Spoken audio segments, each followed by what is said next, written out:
மிகு உறுப்பினர்கள் நம்முடைய செல்வ பெருந்தகை அவர்கள், கோகா மணி அவர்கள், சிந்தனை செல்வன் அவர்கள், நாகைமாலி அவர்கள், ராமச்சந்திரன் அவர்கள், டாக்டர் சதன் திருமலைக்குமார் அவர்கள், பேராசிரியர் ஜஃபருல்லா அவர்கள், ஈஸ்வரன் அவர்கள், திரு வேலுமுருகன் அவர்கள், அதைத் தொடர்ந்து நம்முடைய அவை முன்னவர் அவர்கள், அதேபோல் அவைத் தலைவர் அவர்கள் இங்கே தன்னுடைய உணர்வுகள் எல்லாம் எடுத்துச் சொல்லி நம்முடைய முத்தமிழறிஞர் தலைவர் கலைஞருடைய பெயரால் ஒரு பல்கலைக்கழகத்தை உருவாக்க வேண்டும் என்று தன்னுடைய கருத்துக்களை விதி எண் 55 பயன்படுத்தி எடுத்துச் சொல்லியிருக்கிறார்கள். இன்றைக்கு தமிழ்நாட்டில் இருக்கக்கூடிய பள்ளிக்கூடங்களாக இருந்தாலும் கல்லூரிகளாக இருந்தாலும் அவைகளெல்லாம் இன்றைக்கு வளர்ந்து மேலோங்கி மற்ற மாநிலங்களுக்கெல்லாம் எடுத்துக்காட்டாக ஏன் உலக அளவில் இன்றைக்கு பாராட்டப்படக்கூடிய அளவிற்கு ஏன் முதலிடத்திற்கு வந்திருக்கு, நாட்டிலே முதலிடத்தில் இருக்கக்கூடிய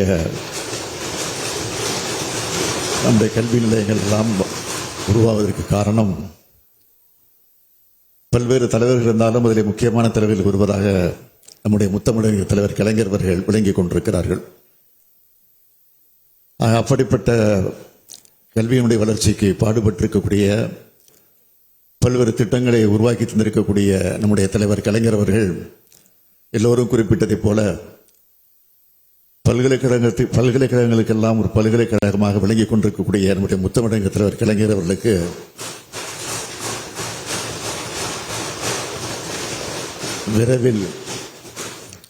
விரைவில் அவர் பிறந்த ஒருங்கிணைந்த தஞ்சை மாவட்டத்தில் இருக்கக்கூடிய கும்பகோணத்தில்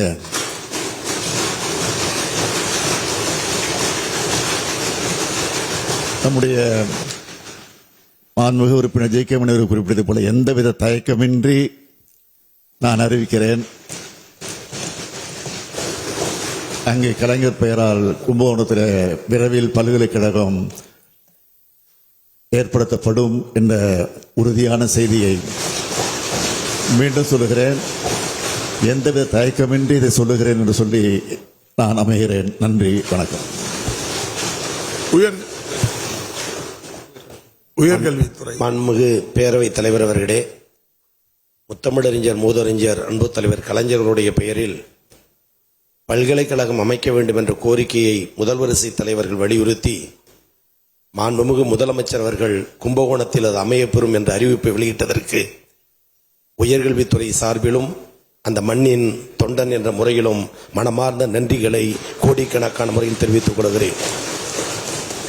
பொதுவாக தலைவர்கள் வரலாறு படைப்பார்கள், ஆனால் வரலாறாகவே வாழ்ந்த ஒரு தலைவர் உண்டு என்றால் அது முத்தமிழறிஞர் கலைஞர் தான்.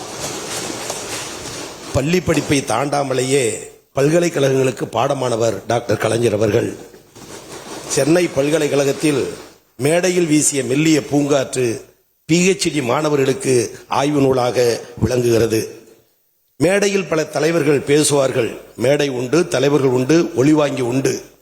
ஆனால் உடன்பிறப்பை என்று ஒற்றை சொல்லில் பல கோடிக்கணக்கான தொண்டர்களை கரவொளியை பெற்ற ஒரே தலைவர் முத்தமிழறிஞர் மூதறிஞர் டாக்டர் கலைஞர் அவர்கள். குரலுக்கு குரலோவியம், கரடுமுரடான தொல்காப்பியத்திற்கு தொல்காப்பிய பூங்கா எழுதிய தலைவர் முத்தமிழறிஞர் கலைஞர் அவர்கள். படத்தின் கதாநாயகன் யார், பட தயாரிப்பு கம்பெனி எது என்று படம் பார்க்க போவார்கள். படத்தின் கதாசிரியர் யார் என்று படம் பார்த்த காலம் டாக்டர் கலைஞருடைய காலம். படத்தின் தலைப்பே வித்தியாசமாக இருக்கும். பாடாத தேனீக்கள், பாலைவன ரோஜாக்கள், மாடி வீட்டு ஏழை, நீதிக்கு தண்டனை.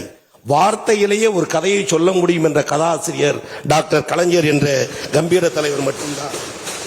இதே அவையில் ஆளுங்கட்சி எதிர்கட்சி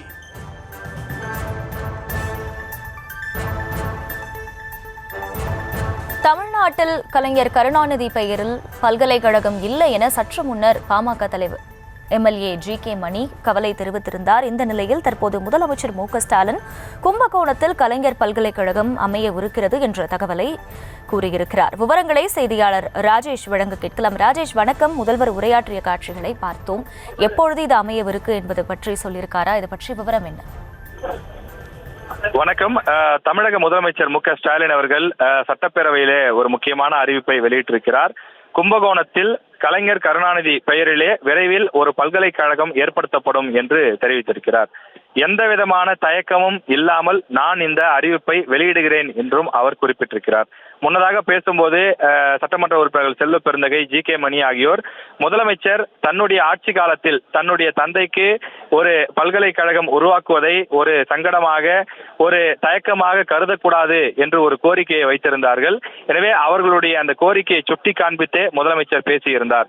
எந்த விதமான தயக்கமும் இன்றி நான் அறிவிக்கிறேன், விரைவில் கும்பகோணத்தில் கலைஞருக்கு பல்கலைக்கழகம் உருவாக்கப்படும் என்று அவர் குறிப்பிட்டிருக்கிறார்.